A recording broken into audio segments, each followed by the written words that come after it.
the hits and the misses, and the next 10 years. My team of experts are in the house. This is a topic that is so close to many hearts of Kenyans.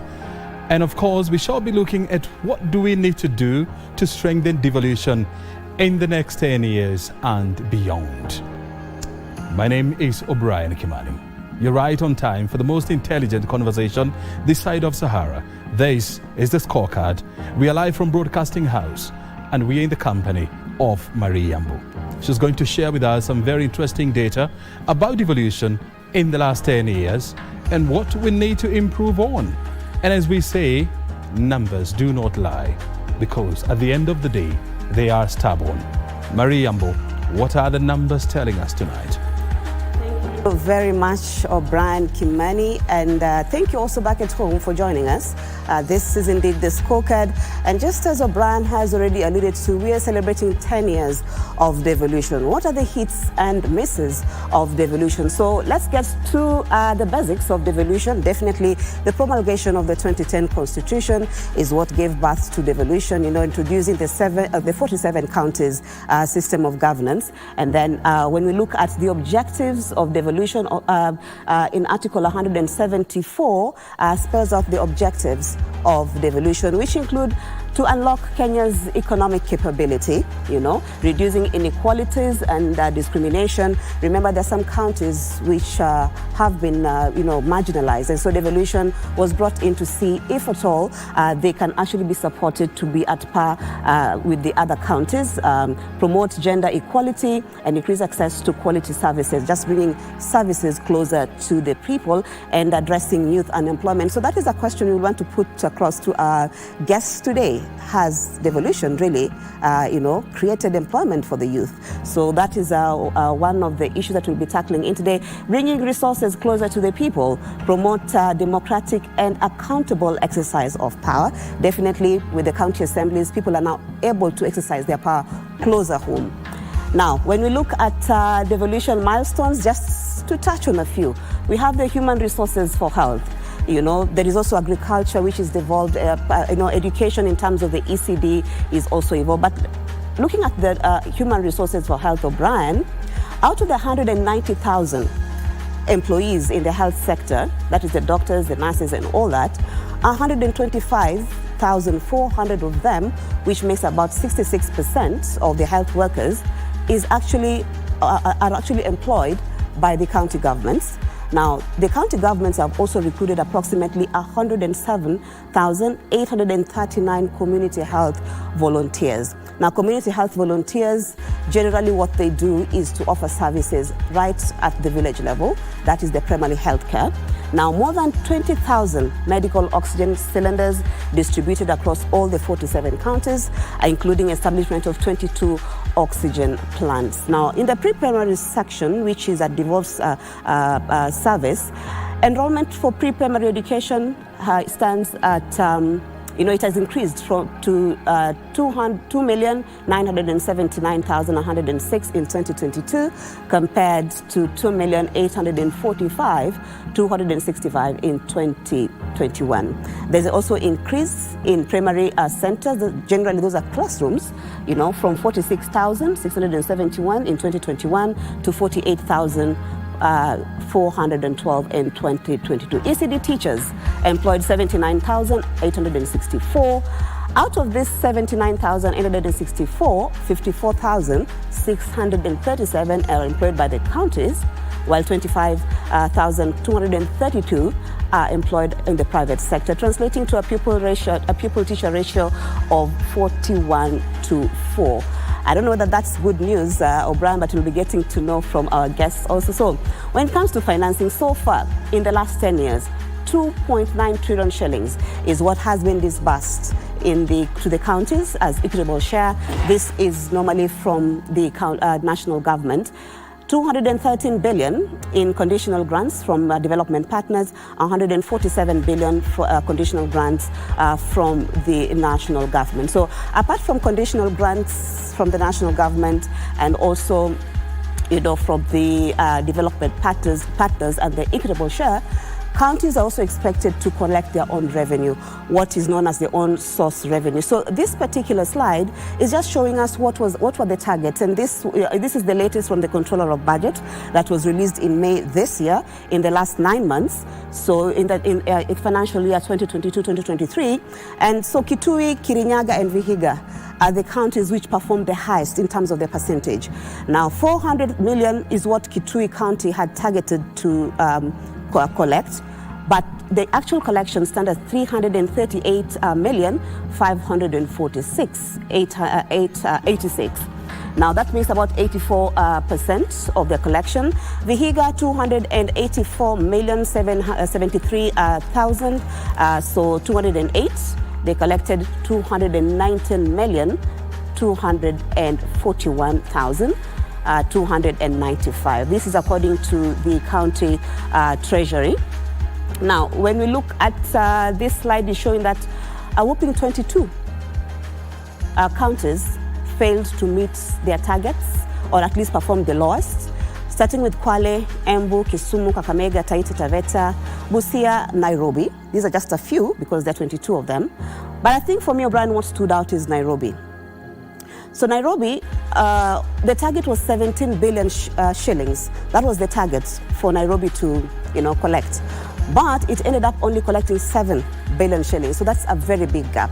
So it's one of the counties that actually has performed dismally in as far as on-source revenue is concerned. So those are some of the statistics that I was able to collect for you today. So hope it also brings insights to you back at home, just to see how devolution is working. Is it working or not working? So our question of the day today is, has devolution worked for you? How has devolution worked for you? That is our question of the day. And we'd like to hear from you. We'll be sampling some of your views within this broadcast. McBride Shinachi on Facebook is saying, despite opening room for corruption in my county Kakamega, we have something to celebrate. So that is McBride Shinachi saying. Miriam Daki Sam says it has improved many sectors. Devolution is key to develop marginalized places. Congratulations for the idea. So we'd like to sample some of your views. So get talking to us on Facebook, on Twitter, and we'll be able to get back to you right in the middle of this program. So Brian, I hand it over to you for the insightful discussions. Very good indeed, Marie. Thank you very much indeed. The numbers there telling a very interesting story. A very compelling story. And that's why we just want to focus on the state of devolution 10 years on.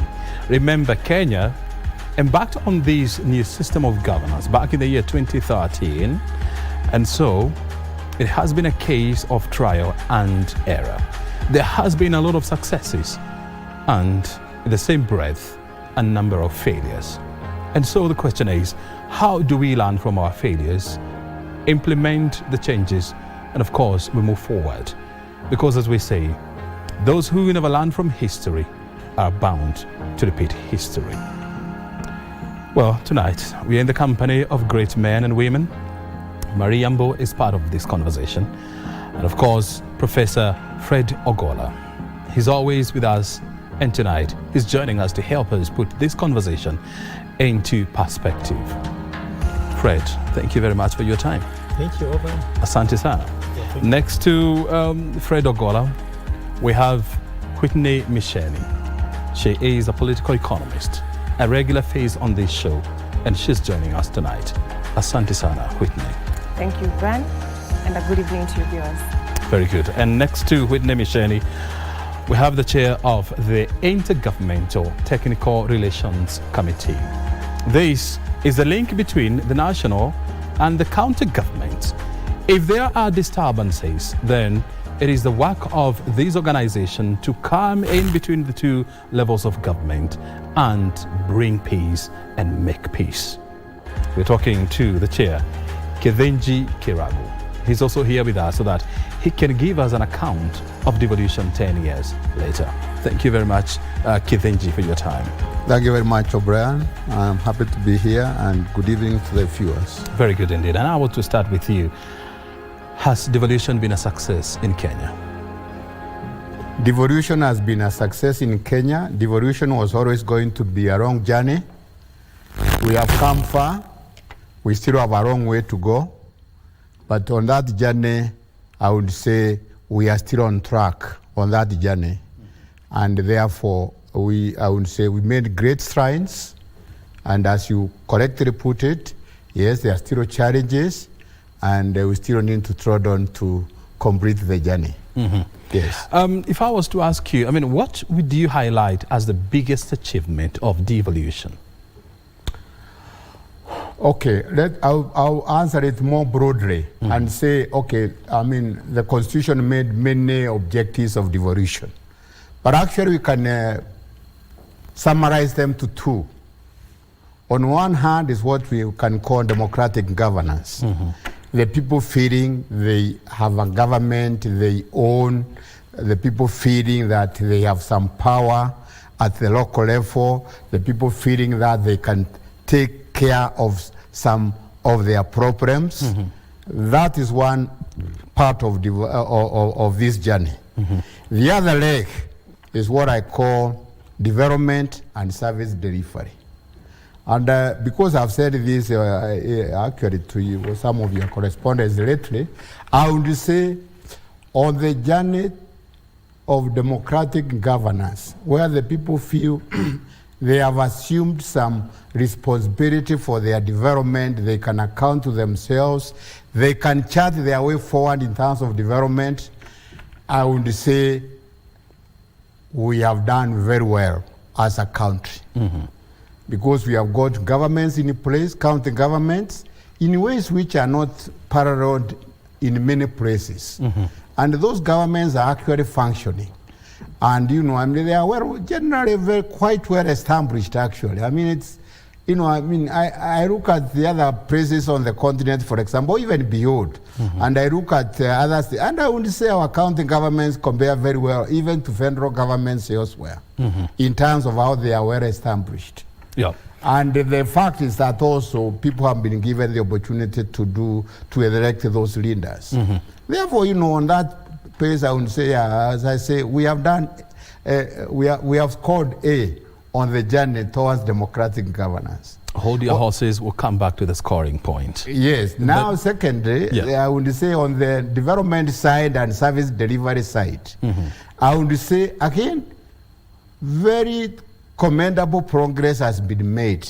And I say, on that part of how we have done, on that part of the journey, on that leg, I would say we are at B. You know, we are not yet at A. You are ahead of time. And there are many reasons why we are not there.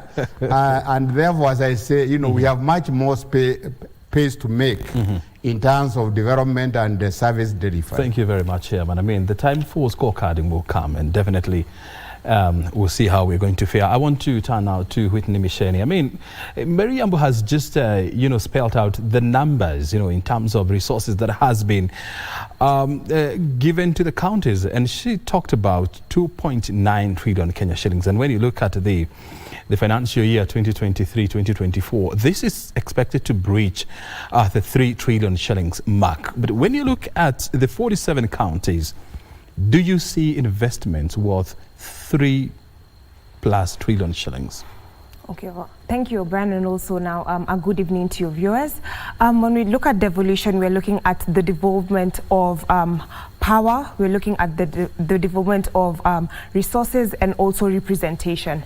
Now, when we come to the part of resources, as you have rightly said, 2.9 trillion has been disbursed to the 47 counties. We know some of the functions that have been devolved include health, they include education, the ECD part, the early childhood development. We also look at agriculture. We also look at infrastructure, some parts of infrastructure. So when we look at the resources that have been disbursed to the counties, we look at what strides have they made in those sectors which have been devolved. When we look at healthcare, we do see that some counties are still yet to the brick and mortar is there. As we know, the first cohort of governors really did invest in the brick and mortar aspect of the health service of development. Exactly, of development. But when we look at the soft care issues, Did they actually employ healthcare providers? Did they actually put medicine into the hospitals? That's a bit of a challenge. When we look at education, I do think that the ECD has been a success story in terms of the counties. Infrastructure, it goes county to county basis, meaning there's some counties which have performed incredibly well in terms of road network, especially when we look at the northern districts which actually did not have any road network. So I do believe that infrastructure has been greatly improved. Agriculture, when we look at the disbursement to we see that the national government still holds a majority of the budget of agriculture, despite it being 100% devolved, other than the policy. So when we're talking about the resources being disbursed, we're also looking at, is the national government holding a majority of the budget that is meant to be devolved to the counties. So I do believe that they have faced some challenges, be it late disbursement and also minimal disbursement of those functions that have been devolved.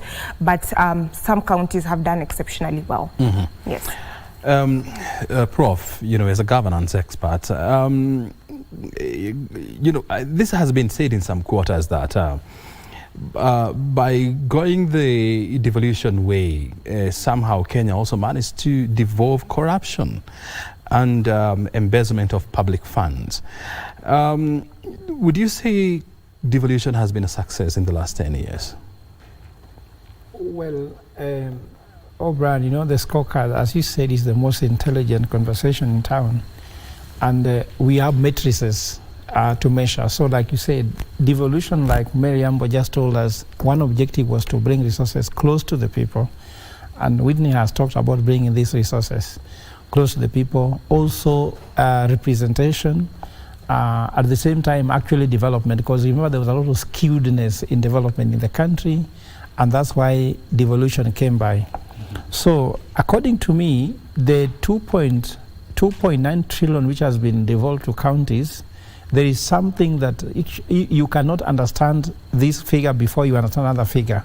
Let's understand the pending bills. Mm-hmm.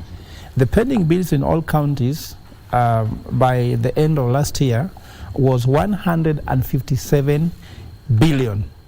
So out of the 2.9 trillion, where does that money go? And Nairobi, which is among the lowest in collecting revenue, actually have the highest pending bills, which is over 100 billion. Nairobi only. Yeah, 111. 111. So the question is, in fact, this is where Kivinji is to tell us, according to me as a governance expert, there should be a budget process where any supplier that offers their goods and services to the county should be given that job according to the budget. Meaning, if there was a budget, there's money allocated, so there should be no need of having pending bills.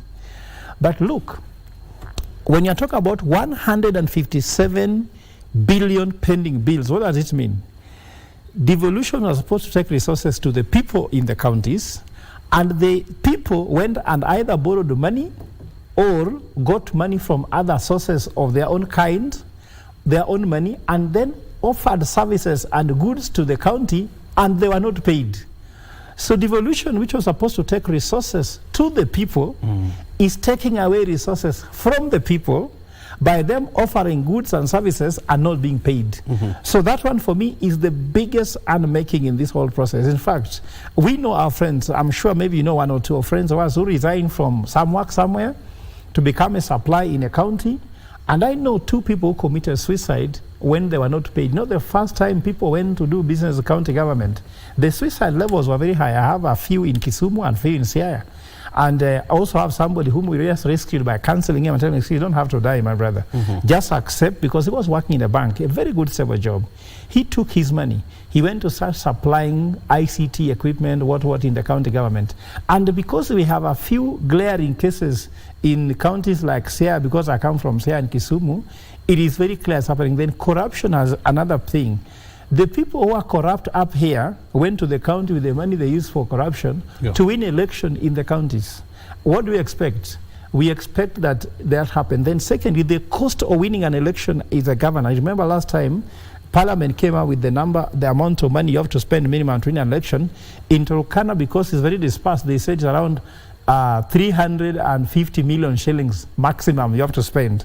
But MPs even refuse to accept to allow people to give them a cap because people spend more than 350 million to win an election. So if you spend 350 million shillings to win an election, are you going to bring development? Then lastly, the ghost worker. In Kisii, it was stated that they lose around 2.5 billion shillings annually to ghost workers. And we did extrapolation and found out that in the 10 years of devolution, county government has lost a whooping 840 billion shillings to ghost workers. So any governor who goes How did you recycle, arrive at those numbers? actually the Kenya Revenue Allocation Survey has provided that data. By who? The Kenya, is it the Commission for Revenue Allocation? For Revenue It is Allocation. there, it's there. Do you have such numbers, Kithenji? There are numbers, yes. But are they as big as Prof is alluding to? Well, if you think about it in terms of the salaries which all those ghost workers would have received, remember again we are talking about 10 years, and it talks about hundreds of maybe ghost workers in some counties. Yes. But we must also remember that the issue of ghost workers is not only a challenge to the county government; it is also a challenge to the national government. They inherited it. That's what devolution. Devolve corruption. So they were best students of the national government where corruption was. They devolve it downwards. And for me, that is the biggest challenge. Then the other thing which is good to point out here is that the government has devolved certain functions, but without proportional resources. And to talk about it is healthcare. The Ministry of Health receives a budget, and 30% of the Ministry of Health's budget goes to the counties. 65 remains in the national government, yet healthcare is 100% devolved. My question is, what are you doing with this money here? So you find there's a CSC Health in Siaya or Kisumu or in Homa Bay or wherever, but he has a position. And as Whitney said before, they don't have equipment, there's no bed, they don't have doctors, they don't have nurses. So what exactly are they doing? They're just like Minister for Health, but no health. Very well. I want to hear this from, even as you respond to what Prof has said. The way we rolled out devolution, I mean, we took a big bites, and there are risks to things because you risk choking. Do you think that the way we embraced devolution in this country was the right way to go, or probably maybe we should have embraced the phased out approach? I'll come to what you just said, but let's first of all agree one thing. Prof, with all due respect, some of the points you made may not be entirely correct. Please highlight health, for example, is not 100% devolved. In fact, one of the misconceptions is that there is anything which is 100% devolved. Because although there are specific aspects of health and agriculture and so on which are devolved, let's remember that we are not in a federal state, and therefore, for example, and the Constitution is very clear on this one, policy, legal aspects are national. They remain with the national government. Yes, those ones are not devolved. And therefore, the most critical thing is for the two levels of government to work well together, that they have agreed a policy, they have agreed a strategy on how they are going to transform health, for example, and they can work together to achieve it. And I would say a lot of just some clarity here, and I mean it is well appreciated the fact that according to the Constitution and the separation of powers, the national government is supposed to be in charge of legal and policy issues when it comes to health. But can you also help us understand what does the law say in terms of the management and running of referral hospitals? It is very clear, there are for 6 referral hospitals. Actually, according to the Constitution, you could have even assumed level 5 hospitals were supposed to be national institutions. But to the way things have gone, and that is where we are at the moment, we can say level 6 hospitals is what is now with the national government. Are they supposed to be with the national government? They are supposed to be the national government, including aspects to do with research and so forth. But again, even where, for example, primary health care is devolved, There's an aspect of it which is national in terms of, diseases move beyond boundaries, for example, infectious diseases. So the national government cannot sit around and say, leave it to a county government to handle cholera alone when there is a risk that that cholera will go to the next district. So there are aspects of this which also need to be looked at. Yeah. But more importantly, I would say, yes, of course, we have many gaps in terms of what the Constitution intended and what is in place at the moment. And if you can recall, during the inauguration of His Excellency President William Ruto, one of his major pronouncements was how he was going to ensure that all devolved functions fully move to the county governments.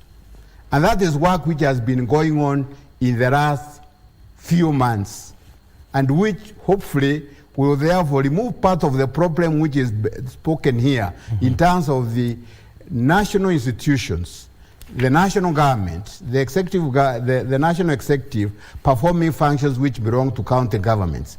But that now also has to relate to the question which you posed to me, which was about whether the big bang was the proper way to do it. In many ways, I would say the big bang surprised many people.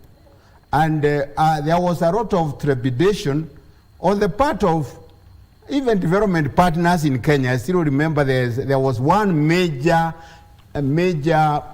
publication by the donor community, World Bank, Australia government, and so on, called Devolution Without Disruption.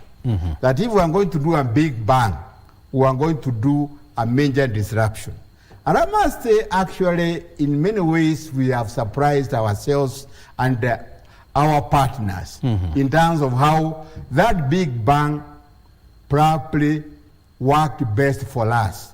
Because if we had chosen to go it systematically, the problems we are talking about now, about the functions which are devolved, which have been devolved to counties, not having been transferred to counties, would be much more serious, much more problematic. So with the benefit of hindsight, probably even some of us, if we had been asked, would have said, don't do big bang. But now with the benefit of hindsight, I think the big bang was a major plus. Otherwise, we would still be arguing between who is moving where, and I can tell you, literally, one of the major assignments which my organization, the Governmental Relations Technical Committee, has just completed is just the transfer of libraries alone. Right? Which libraries. Yes. And which is just a process which is going on now where staff, money is going to the county governments. And I can tell you, it's a very small thing because it's even a budget of only 425 million. But the kind of intricate problems which people have brought about in that process, just one would have been, tells us if we are not going the big bang, where we are now would probably need another 20 years. Just to correct, there's a good, important correction to make for the sake of our viewers. There's what you call county referral hospitals, but there's teaching and referral. So what he meant was teaching and referral. Is that what you meant? Yes, well, that's why there's research and teaching part. Is that what you meant? No, actually, the point is that even county governments have started having teaching their own and referral hospitals of their own. But they are just a number of the what you call national referral hospitals, which also do teaching and research. The only one which has emphasized, there are two which have emphasized research, is Kenyatta University Teaching, Referral and Research Hospital and Moi University Teaching and Research Hospital. Those are the two. What about Jaramogi Odinga? Well, they all do some research, but because of course they also relate with the universities and so forth. But the point is that, which is of course therefore, what I'm saying is that therefore there are referral hospitals as an accounting government which can also get engaged in research. And that's why they are called national. Even KC and so on. No, they don't become a national by that virtue. They become virtue by being, at the moment, level 6 referral hospitals. Okay, because we have referral hospitals at even level 4. But level 6 referral hospitals, those at the moment are managed by the national government. No, there's something here to make very clear that the teaching, referral, and research hospitals, counties have not even reached where they can actually manage that, because you see the research funding that goes into hospital, how you qualify to get funding for research. I don't think counties still have capacity for that for now, if given the framework. And also there is something also to highlight here, which is important for Kithinji to explain to us. Healthcare service. Would you put more money on healthcare service, or you put more money on healthcare policy and strategy? Because 65% is such a big amount of budget that keeping it for only research and strategy, if I can borrow one of our best, no, not best president, but a nice guy called Arab Moi, used to say, don't waste money on feasibility studies, just start doing it. For example, you see Eldoret Airport, he said, why are you doing feasibility studies? Just do it. Start doing, we shall see what is wrong. In fact, the big bang is also that just start doing it. Just start doing it, then we see it. So you start and then you learn in the process. You learn in the process. So he was not very good advocate of these spending so much money on doing research, strategy, policy, yet people want healthcare, they want drugs, they want medicine. Now, if there's a hospital in Kiambu, which has no medicine, but there's money in research, so this research is leading to what? What is your question? No, I think so my question is, why should you spend 65% on strategy and policy, while 35%, not even that. Where are you getting 65%? But that's the figure. No, okay, let me explain. Figure from let's give him time Prof, I did not want to suggest that the money which is at the Ministry of Health and Budget is for policy, research, and legal work. No, because the facts are that the Ministry of Health has continued to do some of the functions which belong to county governments. And therefore, when those functions go to the county governments in the work we are doing now, the money will move from Ministry of Health to the county governments, okay? So the money is not in the Ministry of Health or even Agriculture. The money they have is not the exclusive of policy and strategy and so on. It is just the fact that some of the functions which they perform now, for reasons which some of them can explain, for reasons which maybe to some degree has to do with resistance to devolution or fear of disruption of services. For those reasons, the ministries have remained to do some things which they should not be doing, but which should go to counties governments. I want to bring in. What I've said is that there is work which has almost now reached its watershed in terms of the transfer of those functions and the resources budget associated with it from the ministries in the national government to the county governments. And that's what His Excellency the President has directed. Very well. I know you wanted to say something, Whitney, before we take a short break. Can I give you 1 minute to say something? Okay, I was just basically summarizing this whole thing as one of the biggest challenges in devolution has been the duplication of the be it personnel or be it resources in the county and the national government. As he's rightly put it, we are paying some people in the counties to actually do, probably like in healthcare, we're paying people in the counties to do jobs which are being done in the national government, but as in the constitution it's being meant to be done by the county government. So I think this is just a whole issue of duplication of resources and personnel in the county government and the national government, because we know that in the national government there are some people who are still centralists. They don't believe in devolution. So it, as he's rightly put it, there's some people who still have that mentality of the resistance to devolution, which leads to duplication of roles. And I mean, like, in the interest of time, I mean, we'll take a short break because we still have some bills to pay, and then thereafter we shall come so that you can make your own interjection. If you were just watching us, we are live from Broadcasting House, and we are live on Scorecard tonight. Our focus is on the state of devolution. We are the company of, let me get you, Kevenji Kirago. He's the chair of Intergovernmental Relations Technical Committee, as well as Whitney Misheni, a political analyst, a political economist, as well as Professor Alfred Ogola, who is a governance expert. We are taking a short break, and thereafter we'll be back with more conversation. Your company is well appreciated.